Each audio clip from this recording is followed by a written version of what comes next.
three things you must have to be a great charge taker. The first thing is you have to have vision. And it's going to be a charge. Shane Battier draws his third charge of the game. You have to know where the basketball is on the court at all times. And your head has to be on a swivel, always knowing where the basketball is. The next thing you need is great anticipation. Gary Payton on the take.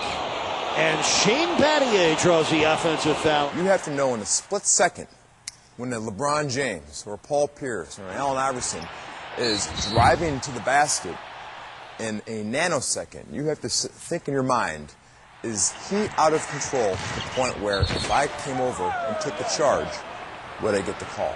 And thirdly, and probably the most important thing you need to take a charge is courage, because they hurt as much as they look like on TV, especially when you get the big fellows rolling through the lane. So it's very, very important when you're taking a charge, especially around the basket, that you're aware of where your feet are. This is a charge. This is a block. So as Steve starts to make a drive, I see he's out of control.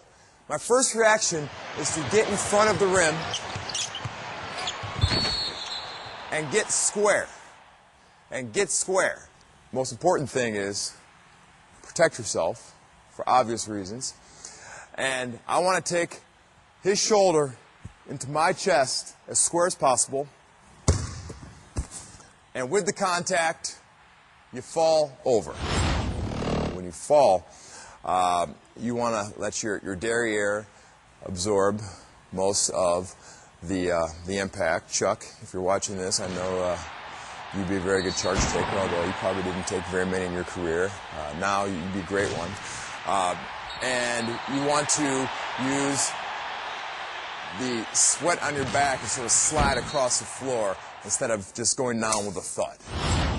This is the charge. All right? Ready, set, go. Oh! Oh!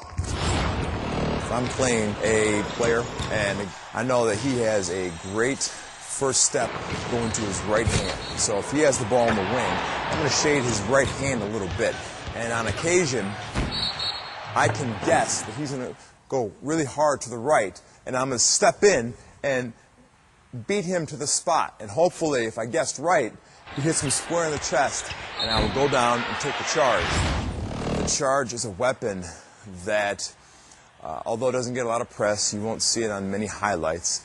It's something that can cast doubt into the mind of the offensive player and keep them off balance. It's a great basketball play for those who can't jump, like the superstars in our league, like me.